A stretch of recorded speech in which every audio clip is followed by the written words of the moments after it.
우리 옆에 분하고 인사하겠습니다. 예수님 믿으면 기적과 축복의 나를 통해 한 영혼을 구원합시다. 여러분, 고구려 소수리망 때 기원전 313년인데 이때 불교를 국교로 공인을 합니다. 그리고 우리 민족이 석가모니를 숭배하게 돼요. 조선시대에는 518년 동안 공자와 맹자를 하나님처럼 숭배하는 민족이 되었습니다. 여러분, 그래서 조선은 유교와 불교를 숭상하는 나라가 됐어요.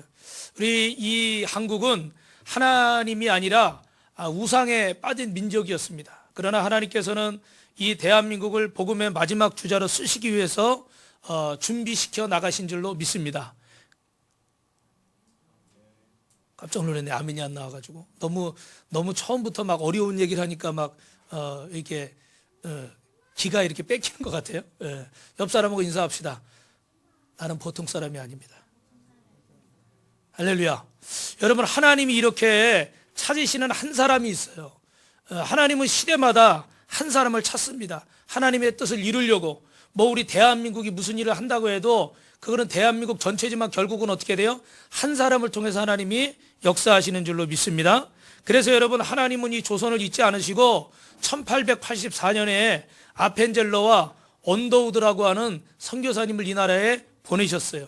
그 외에도 여러분의 선교사님들을 보냈는데 특별히 이 조선이라고 하는 이 100년 전만 해도 우리가 조선이라고 불렀잖아요. 그죠? 이 미개한 땅에 하나님은 학교와 병원과 교회를 세워주셨습니다. 특별히 아펜젤러라고 하는 선교사님은 우리나라의 정동교회를 세우고 1885년에는 여러분이 많이 들어보신 배제학당이라는 곳을 세우셨어요. 그런데 이 배제학당에 한 사나이가 입학을 합니다. 하나님이 쓰시려고 찾으시는, 하나님이 준비하는 한 사람이 있는데 그 사람이 누구냐면 바로 이승만이에요. 누구라고요? 이승만. 여러분, 많이 우리나라 건국 대통령이니까 아시죠? 근데 이 이승만은 조선 세종대왕의 형인 양녕대군의 16대 손입니다. 그러니까 옛날로 말하면 어떻게 돼요? 왕족이죠. 그죠? 이 왕족인데 이런 역사 전문가는 또 우리 민주가 또 역사 전문가예요. 반응들이 없더니 한국사 1급을 딸지어다. 오늘 제가 잘못 얘기하면은 민주가 나중에 목사님 그거 아닌데요. 또 그럴 수도 있어요. 그죠? 제가 아주 조심해서. 이승만은 최초로 이 배제학당에 들어가서 서양 학문을 배우면서 민주주의라는 것을 처음 접하게 되는 거예요. 그러면서 이 민주주의 너무 이렇게 오래 띄우지 마세요. 또 이렇게 또 안 좋아하시는 분들 계실 수도 있어. 근데 이 민주주의를 처음 배우면서 우리도 민주주의를 바꿔야 된다. 민주주의가 결국은 뭐예요? 국민이 투표해서 지도자를 선출하는 거잖아요. 그래서 링컨 대통령이 했던 여러분 유명한 말씀이 있잖아요. For the people, by the people. 아시죠, 여러분? 국민을 위한, 국민에 의한 국민의 정치. 그래서 민주주의는 어떤 한 사람이 다스리는 국가가 아니라 국민 모두가 그 나라를 다스려가는 참 멋있는 이야기죠. 이 꿈을 이루기 위해서 이승만은 협성해보라는 신문을 만드는데 이 신문은 한국인이 최초로 만든 신문이에요. 여러 신문들이 있겠지만 한국 사람이 최초로 만든 신문은 협성신보예요. 이 신문을 내고 거기에 또 자신이 기자 노릇을 하면서 민주주의에 관한 여러 이야기를 씁니다. 그러면서 여러분, 임금이라도 백성들을 마음대로 하면 안 된다. 마음대로 백성들과 착취하면 안 된다. 그러면 나라가 망한다. 그러면서 고종 황제에게 계속해서 경고를 하는 겁니다. 이 이승만이 얼마가 그때 당시 인기가 있었냐면 이 독립협회에서 연설을 하면요, 한 10,000명 정도씩만 모였다고 그래요. 근데 여러분, 그 전까지 우리나라 건국하기 전에 조선시대 500년 역사 속에 10,000명 이상 모이는 집회가 찾아볼 수가 없었어요. 지금은 10,000명이 대단히 많지는 않아요. 그죠? 10만 명, 광화문에 100만 명이 모였다. 이런 얘기가 나오니까. 근데 그때 당시는 인구가 지금처럼 밀집되어 있지 않고 교통도 그렇고 지금처럼 무슨 스피커 시설이나 방송 시설이나 이런 게 없던 때잖아요. 그죠? 있어도 미약하고. 그러니까 10,000명 이상 모이는 집회는 어마어마한 집회였어요. 그래서 이승만이 나와서 연설할 때마다 10,000명이 모이는 집회가 굉장히 많았다는 거예요. 그 정도로 많은 사람들에게 여러분 동의를 얻고 인기를 얻었던 겁니다. 그랬는데 여러분, 이 고종 황제에게 이승만이 계속 임금도 법을 지켜야 된다. 국민이 다스리는 나라가 돼야 된다. 우리도 민주주의를 해야 된다. 이러니까 여러분, 고종 황제 입장에서는 좋을까요, 나쁠까요? 당연히 싫겠죠. 그래가지고 그때 당시에 기록에도 다 있는데 전국의 깡패들을 동원해가지고 이승만이 모이는 그 연설 독립협회 집회에 깡패들을 투입합니다. 그래가지고 막 애국 이 독립운동가들하고 깡패들하고 싸움이 벌어질 수밖에 없겠죠, 그죠? 그래서 60명 정도 사상자가 생기고 머리가 깨지고 살이 터지고 막 이런 상황인 거예요. 그래서 이승만이 여기서 야 이러다가 나도 죽겠다. 그래서 도망을 가야 되는데 갑자기 누가 뒤에서 자기 손을 탁 잡더래요. 그러면서 글로 가면 죽습니다. 이리로 가야 됩니다. 그리고 이끄는데 그 방향이 여러분 적이 저 앞에 있으면 어디로 도망가야 돼요? 반대로 가야 되잖아요. 근데 손을 붙잡고 뒤로 가려고 그러니까 글로 가면 죽습니다. 그러고 깡패들이 있는 쪽으로 이끌더라는 거예요. 근데 그 순간 돌아보니까 누군지 보이진 않아. 근데 목소리는 들리고 내 손목은 잡은 거야. 막 정신이 없으니까 누군지 알아볼 겨를도 없고 보이지도 않는데 목소리와 그 손목을 잡은 걸 보니까 거부하면 안 될 것 같아요. 그래가지고 그 분이 이끄는 대로 그 깡패들이 있는 쪽으로 갔습니다. 사실 이건 뭐 맞으러 가는 거죠. 죽으러 가는 거예요. 그런데 신기하게도 여러분 그 깡패들이 그 이승만 얼굴을 잘 몰랐던 것 같아요. 지금처럼 이렇게 막 미디어가 발달했던 시대가 아니니까 자기 쪽으로 오니까 누구 편이라고 생각해요? 자기 편이라고 생각했던 것 같아. 그래가지고 어떻게 돼요? 길을 딱 터져가지고 거기를 무사히 빠져나왔다는 거예요. 할렐루야. 나중에 이 이승만 대통령 자서전에 뭐라고 기록되어 있냐면 내가 하나님을 알기도 전에 하나님을 믿기도 전에 하나님이 보이지 않는 손과 형체 없는 목소리로 나타나서 죽음의 위협에서 나를 건져 주셨습니다. 할렐루야. 여러분 이런 간증들이 있어요. 여러분 이 이승만은 글도 잘 쓰고 연설도 잘하고 난투구까지 벌이면서 나라를 바로 세우려고 했습니다. 그러나 그때 당시 우리는 이런 것들에 익숙하지 않은 시대였어요. 결국 고종은 일본의 나라를 빼앗기고 조선은 망하게 됐습니다. 여러분 나라가 망하면 누가 비참하고 누가 고통을 받을까요? 이게 참 중요한 거예요. 백성들이 우리가 흔히 뭐라고 그래요? 민초들이 고통을 받는 거예요. 지도자들이 정치를 잘못하고 저 IMF 때 말도 안 되고 외환은행 그 몇백억 몇천억 몇 조가 가는 은행을 단돈 몇 푼에 팔아버리는 지도자급에 있는 사람들이 이 잘못하면요 나라는 거지꼴이 되는 거예요. 지금도 그 론스타 문제를 해결하지 못해가지고 이 나라가 지금도 이렇게 힘이 없어요. 이렇게 잘 산다고 그러는데도 참 별 볼 일이 없어. 근데 이럴 때 여러분 지도자를 잘못 세우면 나라가 어려운 거예요. 그래서 우리 할아버지들이 강제징용에 끌려가서 탄광 가서 일하고 여러분 군함도 그 영화 있잖아요. 보셨죠, 여러분? 저도 사실은 잘 몰랐는데 그런 영화를 보니까 책을 보니까 야 너무너무 비참한 거예요. 이건 뭐 사람도 아닌 거예요, 그죠? 말로 월급을 준다고 그러는데 월급이 아니라 어떻게 돼요? 못 빼니까 받는 게 있어요, 없어요? 없어요. 다 떼가고. 그렇게 비참해요. 우리 할머니들은 끌려가서 어떻게 돼요? 위안부가 돼서 성폭력을 당하고. 이 지도자가 잘못 세워지니까 이 나라가 국민이 고통을 받는 거예요. 나라가 망하면요 개인이 아무리 똑똑하고 유능해도 비참해질 수밖에 없어요. 여러분 이 나라와 민족을 위해서 기도하시기를 주님의 이름으로 축원합니다. 이번에도 우리가 투표권이 있는 사람들 뭐 고등학교 3학년까지 투표권을 주는데 이게 저는 잘하는 건지는 모르겠어요. 제가 여기서 발언을 잘못하면 또 공격을 받을 수가 있으니까 뭘 잘한다 못한다 말은 못해. 근데 분명한 건 여러분이 생각을 잘하고 기도를 해서 이 나라를 위해서 선택을 잘하시길 주님의 이름으로 축원합니다. 그래서 이승만과 독립협회 회원들은 어떻게 하든지 이 나라를 좀 바로 세워야 되겠다. 사실 지금으로 보면 이거 우리가 잘된 일이라고 생각하지만 그때 당시 고종황제 입장에서 볼 때는 어땠을까요? 그때 당시 기득권층 입장에서는 마음에 안 들이고 반역이고 범죄였겠죠. 그러니까 이 역정모인 거예요. 그래서 이 고종을 쫓아내고 나라를 세워야 되겠는데 미국처럼 임기 있는 대통령을 뽑아야 되겠다. 그래서 선출한 대통령이 1898년에 태극기를 만든 박영효 선생님이라는 분을 나름대로 대통령으로 세웠어요. 여러분 그때 당시 정부에서 가만히 있을까요? 안 있을까요? 가만히 안 있겠죠. 그래가지고 어떻게 했을까요? 붙잡았습니다. 역정모의한 죄로 붙잡아서. 근데 옛날에 역정모의하면 몇 대가 망한다고 그래요, 여러분? 3대를 망한다고 그러잖아요. 할아버지, 본인 때, 자식 때까지 그냥 싹 청소를 해버리는 거예요. 왜냐하면 씨를 어떻게 표현이 죄송하지만 말려버리는 거예요. 그런데 여러분 그렇게 망해야 되는데 여러분 이승만은 세종대왕의 형인 양녕대군의 16대 손이고 왕족이었어요. 그러니까 그렇게까지는 못한 거예요.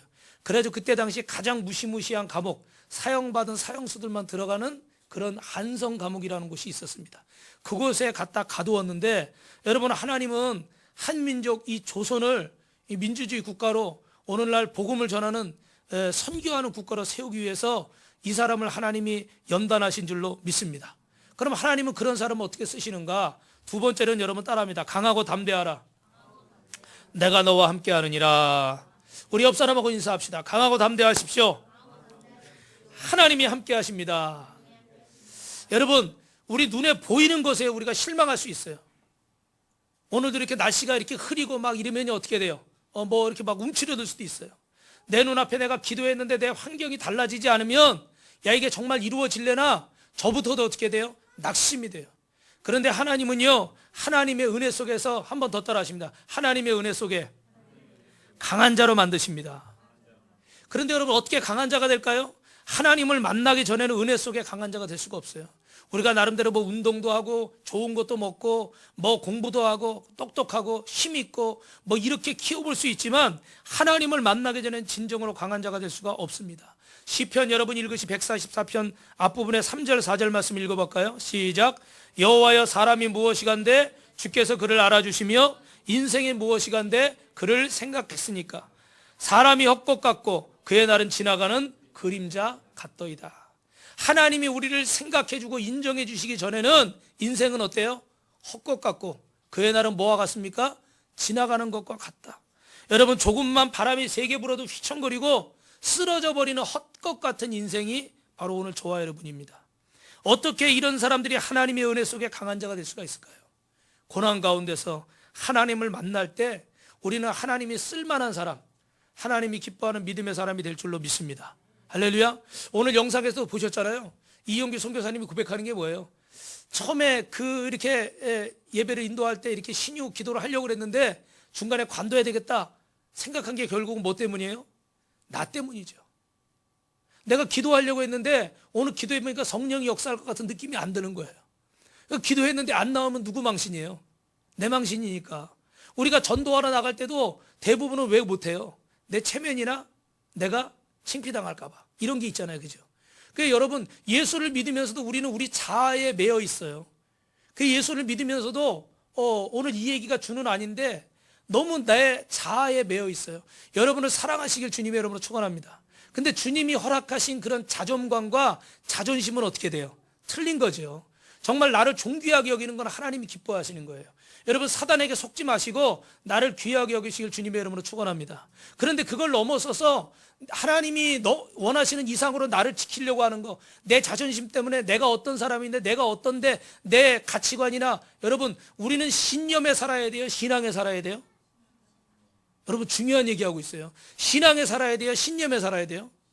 신앙에 살아야죠. 그죠? 신념은 뭐예요? 내가 믿고 바라는 것도 가치관이잖아요. 신념 때문에 어떻게 돼요? 목숨을 바치는 경우도 있고 신념 때문에 내 모든 것을 쏟아붓는 경우도 있어요. 그런데 그건 내가 믿고 바라는. 신앙은 뭐예요? 말 그대로 하나님을 앙망하는 거, 하나님을 바라보는 거예요. 우리 예수 믿는 사람은 신념 따라 살면 안 되고 신앙의 사람이 돼야 될 줄 믿습니다. 내 의지, 내 생각, 내가 여태까지 살아왔던 가치관, 나는 이렇게 살았어, 나는 이런 걸 생각해. 예수 믿으면서 그게 변화해야 돼요? 안 변화해야 돼요? 변화해야 되는 거예요. 저도 목회를 하면서 주의 일을 한다고 하지만 신앙이 아니라 나도 모르게 뭐가 될 때가 있어요? 신념이 될 때가 있는 거예요. 성도는 이래야 돼, 교회는 이래야 돼, 목사는 이래야 돼. 근데 그걸 너무 고집하다 보면 이건 신앙이 아니라 뭐가 되는 거예요? 신념이 돼버리는 거예요. 그러니 여러분, 신념도 중요해요. 필요 없다는 얘기는 아닙니다. 그러나 오늘 저와 여러분 하나님 말씀 들으면서 신앙의 사람이 되시길 주님의 이름으로 축원합니다. 그래서 바라고 원하기는 우리가 가지고 있는 신념이 신앙이 돼야 돼요. 하나님과 상관없는 것이 아니라. 그래요, 여러분, 하나님이 이렇게 고난 가운데서 우리를 연단하시는데 나를 사랑하는 걸 통해서 그걸 넘어서서 하나님을 바라보고 하나님을 믿는 자리에 나가시길 주님의 이름으로 축원합니다. 잠언 17장 3절에 보니까 도가니는 은을, 풀무는 금을 연단하거니와 여호와는 어디를 연단하세요? 마음을 연단하시느니라. 할렐루야. 여러분, 하나님은 우리의 갈대 같은 마음을 연단하십니다. 이 이승만은 역적이라는 죄명으로 한성 감옥에 들어갔는데 한성 감옥은 참 악명 높은 감옥이었어요. 기록에 보니까 대한민국 건국사라는 책이 있는데 여기 이승만 대통령 이야기가 쫙 나오고 우리나라 이 건국한 내용이 나옵니다. 그 2권짜리 상하권으로 되어 있는데 여러분이 원하시면 제가 빌려드릴게요.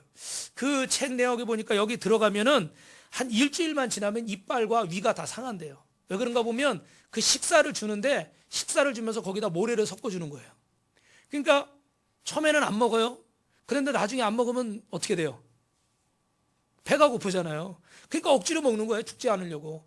근데 그 안에 모래가 들어있고 막 돌멩이가 들어있으니까 씹으면서 이빨이 상하고 그게 위로 들어가니까 위가 어떻게 될까요? 위가 쓸리고 상하겠죠. 그래서 뭐 일주일만 지나면 이 위와 이빨이 상한대요. 그리고 보통은 죄인들에게 1인당 할당되는 평수가 0.23평이래요. 한 평도 아니고 0.23평. 그러니까 한 평에 가로 85, 세로 85인데 그거를 4등분해서 거기 한 평에 4사람이 있는다 생각해봐요. 제대로 누울 수도 없는 평수예요. 그러니까 이런 곳에서 갇혀 있는데 거기다가 여러분 옛날에 뭐 그 춘향극 같은 사극에서 보셨죠? 뭐 죄인들이 뭘 차고 있어요? 옛날에 이거 아직 조선시대니까 칼을 차고 있는 거예요. 근데 이 나무가 한 10kg 정도 된다는 거예요. 발에는 뭐라고 그래야 되나? 족쇄가 채워져 있고 손에는 수갑이 채워져 있고 뭐 이런 상태인데 거기 지하니까 여러분 또 뭐가 있겠어요? 막 쥐나 이런 막 벌레들이나 뭐 이나 뭐 이런 것들이 드글드글 하겠죠. 근데 그것들을 움직일 수도 없는 거예요. 이런 상황에서 여러분 갇혀 있어요. 파리도 있고 모기도 있을 거 아니에요, 그죠? 어떻게 손발도 움직일 수 없으니까 정말 몇 시간만 있어도 견딜 수가 없는 그런 상황인데 그래가지고 좀 저녁 때가 되잖아요. 그러면 간수가 불러요. 그래가지고 고문실에 가서 고문을 하는 거예요. 사람을 거꾸로 매달고 우리 주기철 목사님도 그런 고문을 당했는데 이 주전자에다가 고춧가루를 타가지고 물을 코에다가 이렇게 붓는 거예요. 처음에는 이제 숨을 안 쉬고 참을 수 있겠죠, 그죠? 근데 숨을 계속 참을 수는 없잖아요. 결국은 어떻게 돼요? 그냥 물도 아니고 고춧가루 물이 우리 코에 이 기관지에 들어가겠죠. 여러분 얼마나 고통스럽겠어요? 거기다가 몽둥이로 때리고 새를 달가서 몸에 지집니다. 다리 사이에는 장대를 껴서 그 다리를 고문합니다. 그리고 이승만이 굉장히 명필이었대요. 글씨를 붓글씨를 잘 썼대요. 근데 간수가 너 명필이라며 그리고 손을 망치로 때려버리는 거예요. 나중에 감옥에 나와서 이 젓가락질 할 때 5년이 걸렸대요. 손가락이 다 부러져가지고. 붓글씨를 굉장히 잘 썼는데 그전처럼 붓글씨를 쓰는데 무려 39년이나 걸렸대요. 이 연습을 매일 해도 옛날같이 글씨가 써지지 않는 거예요. 사실 우리 사모님도 예전에 뇌수술을 했는데 우리 사모님이 글씨를 잘 써요. 지금도 잘 쓰는데 뇌수술을 하기 전에 오른쪽이 마비가 오니까 글씨를 나중에 이 손을 이렇게 하는데 보니까 제가 어느 날 물리치료실 갔더니 혼자 막 뭘 하다가 울고 있어요. 그 뭐 하나 봤더니 단추를 끼는데 단추가 안 껴지는 거예요. 왜냐면 손이 마비가 왔으니까. 그래서 한동안에 제가 단추도 껴줬어요. 할렐루야. 저한테 고마워해야 돼. 제가 단추도 껴주는 사람이에요. 지금은 사모님이 천천히 글씨를 쓰면 이렇게 잘 쓰는데 옛날처럼은 이제 써지진 않아. 아직까지 뭐 사실 이게 완전히 돌아오진 않아가지고. 근데 여러분 이게 부러져가지고 이렇게 됐으니까 음식을 먹을 때도 숟가락 젓가락을 제대로 못 쓰니까 어떻게 해야 돼요? 막 개처럼 핥아 먹어야 되고 뭐 이런 상황인 거예요. 만 23살에 한성 감옥에 들어가서 고문당했는데 77세 될 때까지 54년 동안 이 고문의 악몽에서 벗어나지를 못했대요. 제가 들었는데 어떤 우리 목사님 한 분도 안기부 옛날에 끌려가가지고 학생운동하다가 손가락이 부러져가지고 근데 그분도 그 손가락 부러진 건 둘째 치고 고문의 후유증 때문에 목회하면서도 이 흔히 말하는 우리 공황장애 그런 거 있잖아요. 그런 게 와가지고 고통받다가 목회를 한동안은 또 쉬었어요. 그런데 하나님이 그 은혜 가운데 만나 주셔가지고 어느 날은 제가 긴 얘기는 못하고 자기를 이렇게 하나님이 이렇게 그 꿈속에 이렇게 띄우시더래요. 그래 딱 봤는데 어디까지 올라갔냐면 저 위에서 이렇게 우주에서 이렇게 보듯이 지구를 바라보고 있더래요. 그러면서 그 안에서 하나님이 그 지구를 이렇게 감싸고 계시는 것들을 보여주시더래요. 그러면서 이 하나님이 내가 너를 사랑한다. 그리고 마음에 주시는 감동이 이 세계가 누구의 손에 달렸다는 거예요? 하나님의 손에. 여러분 우리는 농담으로 그러잖아요. 조물주 위에 누가 있다고 그래요? 건물주가 있다고 그러잖아요. 그렇죠? 여기도 건물주가 있어요. 그죠? 그런데 사실은 그것보다 더 위에 이 지구 가운데 누가 여러분을 감싸고 있어요? 하나님이 감싸고 있어요. 할렐루야. 그리고 이 모든 걸 누가 다스리고 있어요? 하나님이 다스리고 있어요. 믿으시면 아멘. 옆에 분하고 인사합니다. 하나님의 성도님을 사랑하십니다. 여러분, 이 목사님이 그 꿈을 꾸고 그 환상을 보고 나서 회복이 됐어. 그래서 그 고문의 그 악몽에서 몇십 년을 시달리다가 그 다음에 하나님이 만나주시고 어느 날 병자를 위해 기도하는데 병자가 나은 거예요. 이게 소문이 났어요. 그래가지고 교회가 부흥을 하고 교회도 저 수원에 건축을 했어요. 할렐루야. 예. 여러분, 오늘도 하나님이 살아계신 줄 믿습니다.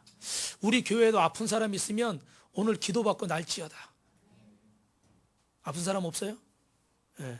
기도받고 날지어다. 그래서 소문이 나가지고 야, 빛과서 군교회 가니까 병자도 고침받더라. 할렐루야. 가난한 사람이 부해지더라. 술, 담배, 마약 못 끊던 사람들이 건강한 사람이 되더라. 할렐루야. 여러분, 이런 역사가 나타나야 돼. 자녀들이 여러분 하나님 앞에 영원히 잘된 같이 범사가 잘 되더라. 그런 역사가 있기를 다시 한번 주님의 이름으로 축원합니다. 그런데 처음에 이 배제학당에 가서 선교사님이 성경책 읽으라고 그렇게 권면해도 이 이승만이 반감이 생겨서 성경을 안 읽는 거예요. 그리고 어느 날 집에 가서 어머니한테 그렇게 얘기했대요. 세상에 이런 새빨간 거짓말이 있습니까? 우리 유교 교리에 보면 사람이 죽어서 귀신이 되고 조상 귀신이 명절 전날 후손들이 차려주는 제사상 받아먹으려고 오는 건데 예수는 죽은 다음 날 살아났답니다. 아니, 그리고 그때만 해도 오래전이니까 1900년 전에 멀리 저 이스라엘 땅에서 태어난 그 예수가 지금 1900년 뒤에 이 조선에 살고 있는 나 이승만과 무슨 상관이 있습니까? 거짓말입니다. 막 그렇게 얘기했다는 거예요. 그래서 선교사님이 이승만, 자네 죄 때문에 예수님이 십자가에서 돌아가셨어? 이렇게 얘기하면 아니요, 예수는 예수의 죄 때문에 죽는 거고 나는 이승만은 죄가 있으면 이승만 죄 때문에 죽는 겁니다.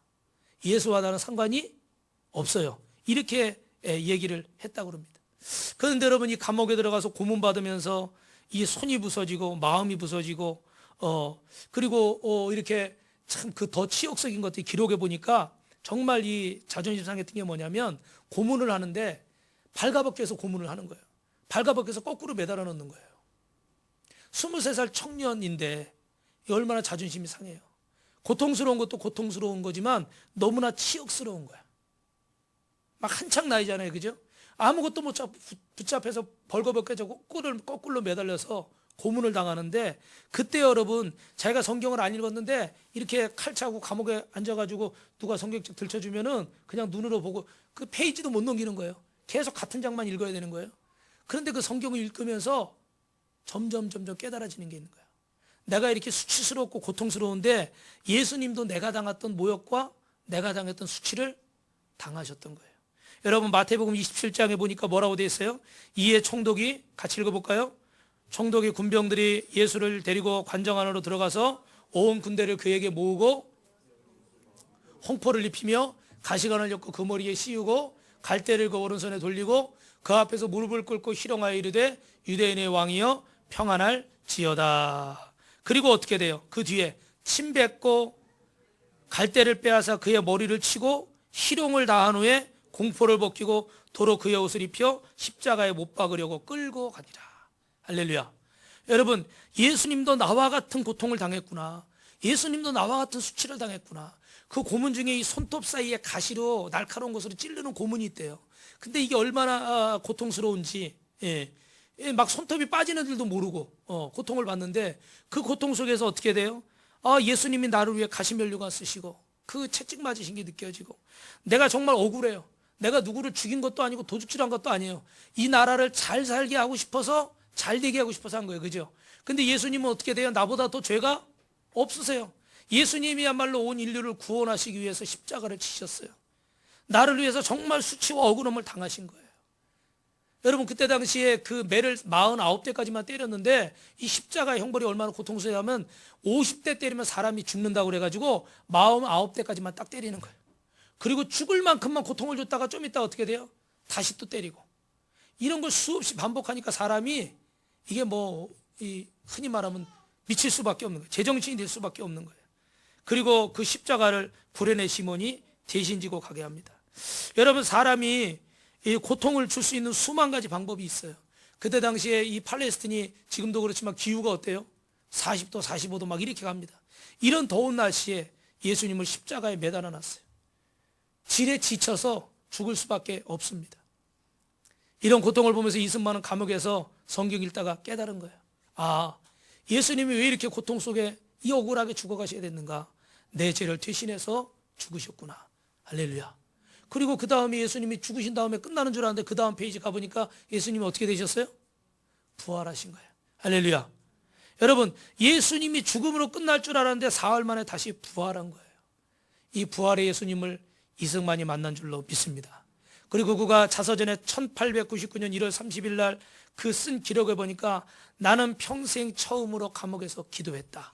그 기도가 뭐예요? 하나님, 우리 민족을 구원해 주옵소서. 할렐루야. 이 민족을 구원해 달라는 기도를 처음 드렸어요. 여러분, 저는 이 설교를 준비하면서 좀 조심스러운 것이 있었습니다. 왜냐하면 이 정치인 이승만에 대해서 잘못한 것도 많이 있기 때문이에요. 부정과 부패를 했고 독재를 했고 또 3월 며칠인가요? 그 선거가 부정선거가 돼서 4.19 혁명이 일어났고 이런 것들을 얘기하고 또 그의 잘못 때문에 18명의 젊은이가 희생을 하게 되고 목숨을 잃게 되고 정치적으로는 잘못한 게 많이 있어요. 그런데 여러분, 그런 안경 말고 정치인 이승만이 아니라 오늘은 신앙인 이승만에게 초점을 맞춰봤습니다. 신앙인으로서는 그가 우리에게 본받을 만한 것이 아름다운 발자취가 많이 있었어요. 1899년 1월 30일 날 고문당하는 사형수 신세로 예수님을 만나게 되고 그의 인생인 장밋빛 꽃길이 펼쳐진 게 아닙니다. 수많은 고난과 어려움들이 있었습니다. 그런데 그 안에서 철저히 망가지고 철저히 고문을 당하면서 예수님을 만나고 그의 인생이 예수님께 붙잡힌 바 된 줄로 믿습니다. 오늘 여러분은 어떻게 예수님을 만났습니까? 이승만처럼 감옥에서 예수님을 만났습니까? 아니면 병들었을 때 예수님을 만났습니까? 아니면 직장이나 사업, 물질의 경제적 어려움 때문에 만났습니까? 아니면 모태부터 어머니, 아버지가 예수님 믿는 분이었기 때문에 어릴 때부터 교회 다녀서 예수를 믿었습니까? 어떻게 예수를 믿게 된 동기는 다 다를 거예요. 그러나 여러분, 똑같이 예수를 믿어도 은혜의 깊이가 다른 거예요. 내 인생을 철저히 버렸을 때 정말 절망과 죽음 가운데 예수님을 만난 자는 예수님이 전부인 거예요. 믿으시면 아멘. 그런데 어떤 사람은 죄송합니다, 교회를 놀이터로 생각해요. 정말 예수님을 절대적으로 만나지 않으면 나 피곤하면 못 가는 거예요. 나 바쁘면 못 가는 거예요. 내 상황에 따라서, 내 형편에 따라서. 왜요? 예수님을 절대적으로 만나지 않은 거예요. 그런데 또 어떤 사람은 옆에서 볼 때 막 무한할 정도로 막 그 예수님을 막 너무너무 막 절대적으로 믿는 거예요. 옆 사람들이 막 좀 반감이 들 정도로. 그 왜 그럴까요? 그러면 정말 목숨과도 바꿀 수 없을 만큼 주님을 절대적으로 만난 거예요. 할렐루야. 예.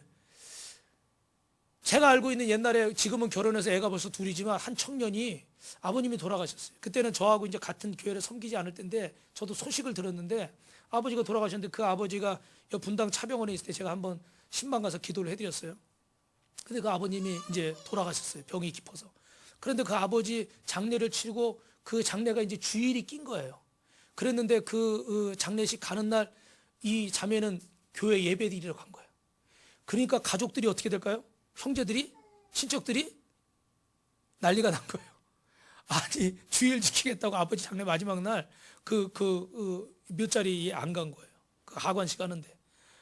사실 여러분, 가도 되죠. 그죠? 이게 매일 있는 일이 아니잖아요. 그 자리를 지켜야죠. 근데 이분 생각에는 저는 주일을 지켜야 됩니다. 이런 마음이 있었던 것 같아요. 근데 나중에 여러분, 며칠 지나서 우리 뭐라고 그러나? 3호제모 한다 그러잖아요. 그죠? 다시 묘에 가는 날이 있잖아요. 근데 그날 눈이 엄청 많이 왔어요. 가기로 한 식구들이 하나도 안 갔어. 근데 이분은 어떻게 해요? 자기 남편하고 거기 산에 갔어요. 눈이 그렇게 많이 오는데도. 그러니까 다른 분들은 어떻게 생각할지 모르는데 그분이 아버지를 덜 사랑해서가 아니에요. 그분이 이렇게 제정신이 아니어서가 아니에요. 그분은 주일을 생명처럼 지키겠다고 하나님 앞에 주님을 그렇게 만난 거예요. 여러분, 꼭 그렇게까지 해야 됩니까, 목사님? 모르겠어요. 저는 그렇게까지 하라고까지 말씀은 못 드리겠어요.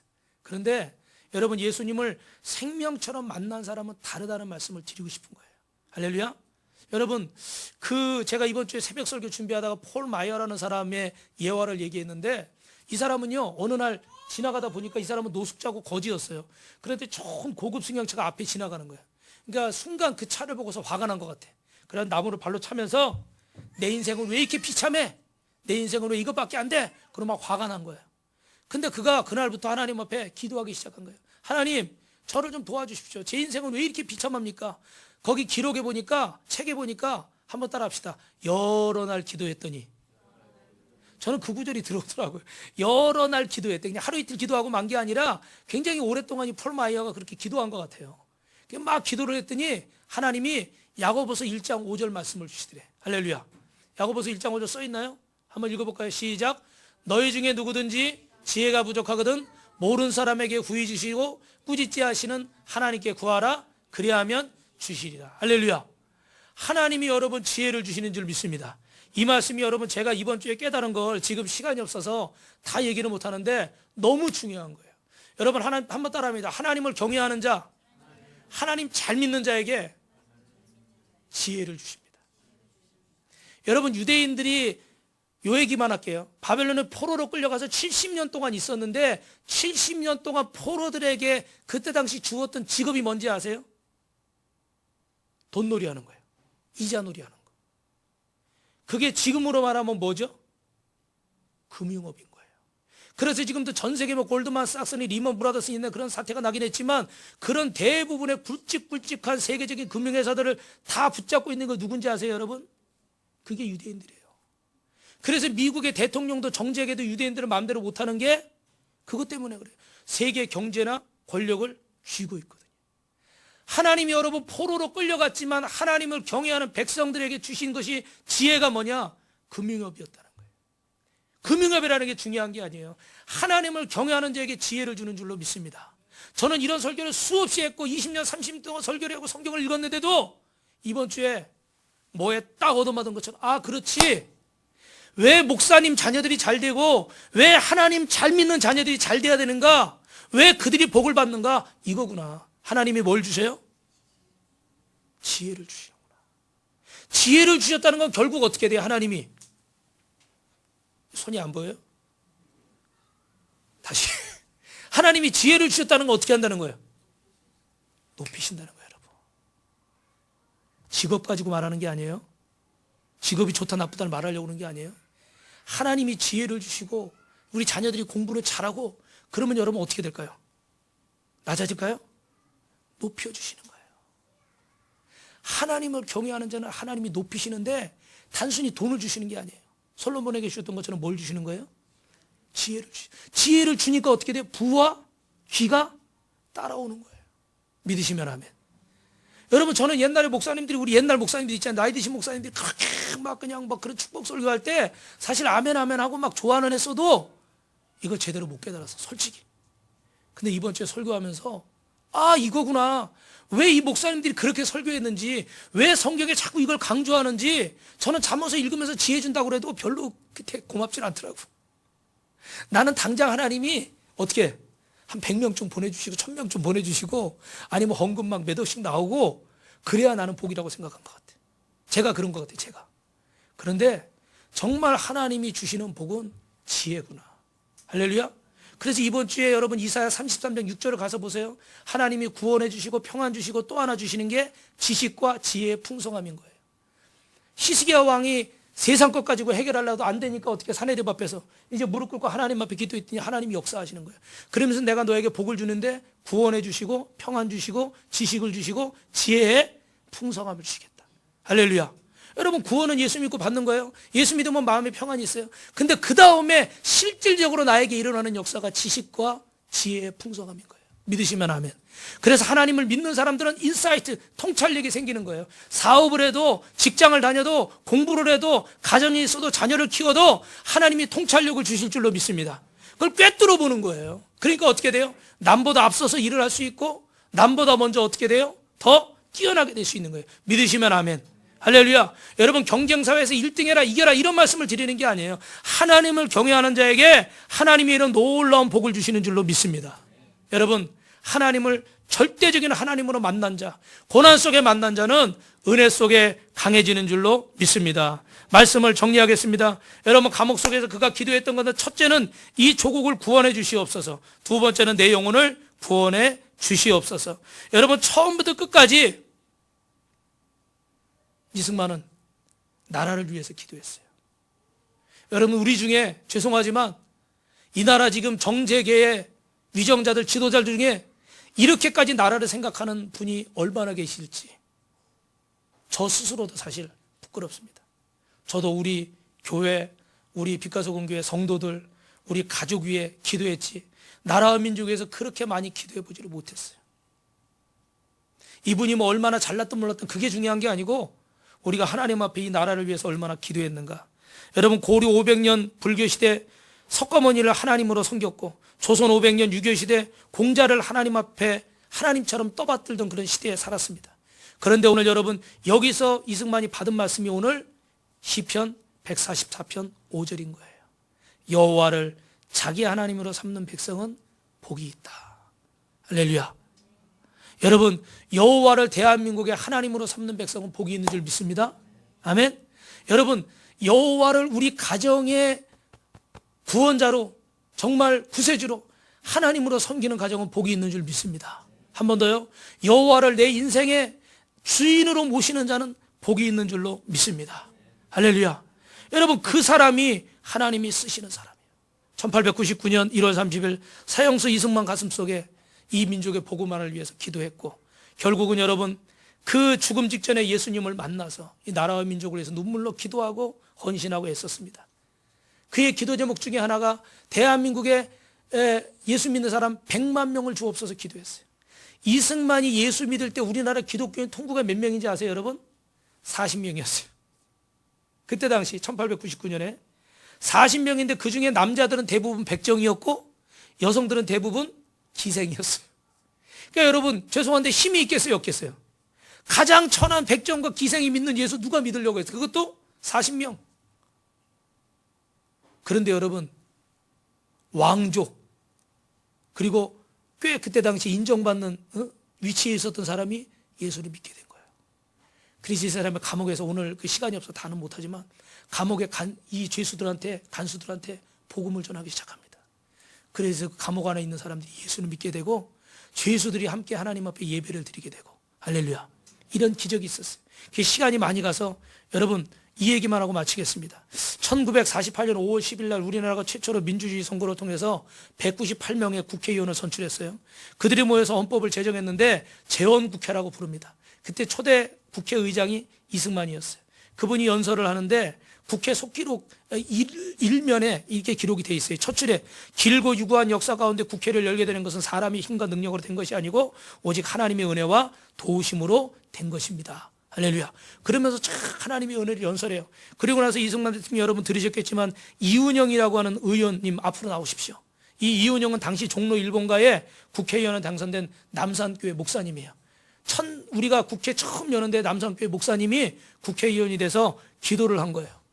그런데 이 새로 시작하는 대한민국을 위해서 기도하는데 무려 기도를 몇 분 동안 했느냐? 30분 동안 해버렸어요. 여러분 가만 생각해 보세요.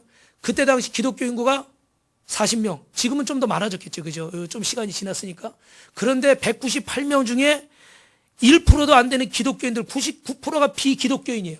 근데 목사님이 나와서 30분 동안 대한민국을 위해서 하나님 앞에 기도하면 여러분, 지금 국회의원들 가만히 있겠어요, 없겠어요? 난리가 나겠죠, 그죠? 뭐 소리 지르고 뭐 막 삿대질하고. 근데 아무도 시비를 거는 사람이 없이 다들 아멘, 아멘, 할렐루야. 이건 여러분 국회 기록에 기록된 거예요. 이건 제 얘기가 아니에요. 여러분이 찾아보셔도 지금 이 영상에도 나오죠, 그죠? 여러분, 이런 놀라운 역사가 어떻게 일어났을까요? 하나님의 은혜인 줄 믿습니다. 그래서 1948년 8월 15일 날 대한민국이 건국하면서 초대 대통령으로 이승만 대통령이 취임하고 연설을 하게 되는데, 취임 여러분 선서할 때 보통 이렇게 헌법책에 놓고 이렇게 대부분 그렇게 하잖아요, 그죠? 그런데 이승만 대통령은 거기다가 성경책을 하나 더 올려놨습니다. 자기가 감옥에서 눈물을 흘리고 피 흘리면서 읽었던 그 성경책을 그 위에다 올려놓고, 정말 나라 잃어버린 그 만국의 슬픔을 달래면서 읽었던 그 성경, 예수님의 고난을 묵상하면서 자신의 고난을 이겨낼 수 있었던 그 성경, 그 눈물과 피로 얼룩진 그 성경을 탁 얹어놓고 거기에 선서하는 거예요. 나 이승만은 헌법을 수호하고 대통령의 직무에 충실할 것을 우리 민족을 사랑하시고 대한민국을 탄생시켜 주신 살아계신 하나님과 3천만 동포 앞에 맹세합니다. 할렐루야. 하나님 앞에 이렇게 맹세를 했습니다. 여러분, 이게 우리 민족의 건국사예요. 우리가 일단 한국에 태어났기 때문에 우리는 죽을 때까지 한국인으로 살게 됩니다. 물론 여러분 중에는 뭐 외국에 가실 분도 있고 나중에 혹시 또 뭐 이민을 가게 될 수도 있어요. 그러나 어디 가나 우리 꼬리에 붙어 있는 것은 한국이라는 거죠. 근데 하나님께서 이 한국을 이렇게 귀하게 세우셨다는 거, 대한민국이 이렇게 여러 가지 상황 속에서 건국이 되었다는 거, 여러분 이 나라를 위한 기도를 멈추지 마시기를 주님의 이름으로 축원합니다. 나를 통해서 한 영혼을 구원하는 일을 멈추지 마시길 주님의 이름으로 축원합니다. 여러분, 이 한 가지 기록을 더 보면요, 예일 대학을 다닐 때 이승만에 관한 백과사전, 미국 백과사전 이승만 치면이 이렇게 나온대요. 예일 대학을 다녔는데 거기 신기한 게 뭐냐면 예일 대학 다니는 동안 주일 예배를 한 번도 빠지지 않았다는 거. 채플 예배. 그 기록이 있대요.